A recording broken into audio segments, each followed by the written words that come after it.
This is Worldwide News. You are watching News Story. It's now, though we're just going to bring you up to date on the situation in Spain because the leader of Spain's Conservative People's Party has claimed victory in Sunday's snap general election even though he does not have an overall majority in parliament. Alberto Núñez Feijóo said the task fell to him to try to form a government and urged other parties not to stand in his way, while the outgoing governing socialists fared better than had been predicted, with the Prime Minister Pedro Sánchez claiming voters had emphatically rejected the idea of a regressive right-wing bloc. Here's how two of the main protagonists reacted to the election. In a moment we'll hear from Alberto Núñez Feijóo, leader of the right-wing Popular Party, but first here's the head of the socialist governing party, the man who went into the election as Prime Minister Pedro Sánchez. I called for early elections because I believed, as I've always believed, that we as a society had to decide which direction to take: a forward course for the next 4 years or a backward course as put forward by the bloc of the Popular Party and Vox. I expressly asked the Socialist Party and the rest of the political forces not to block Spain's government once again.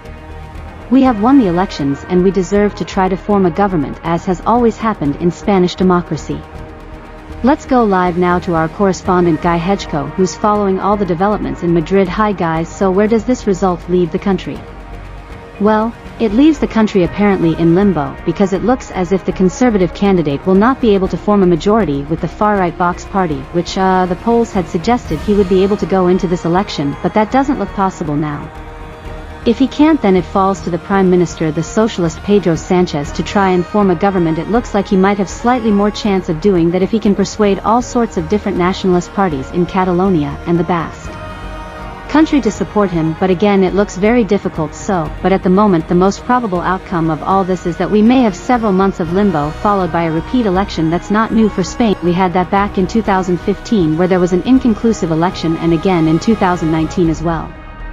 Yeah, Guy, the current Prime Minister, or the one who called this election, the Socialist Prime Minister Pedro Sánchez, declared that the reactionary bloc has failed. What's your reading of where the votes fallen and also the turnout, which was very high, 70%?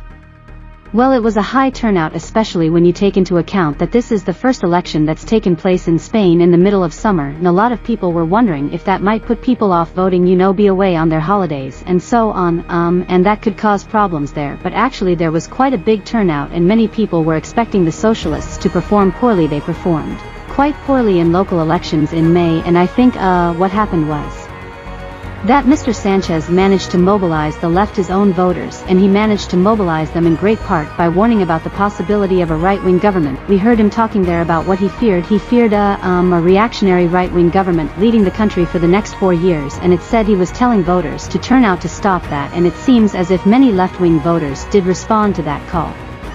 The parties of the right have talked about rolling back many of the social reforms that Mr. Sánchez has introduced over the last few years related to transgender rights, for example, or gender equality. So these have been some of the battlefields that have been fought throughout the campaign, and in the end Mr. Sánchez's snap election is calling of a snap election, which surprised so many people, did seem to pay off to at least to a certain extent. Okay Guy, thank you, and let's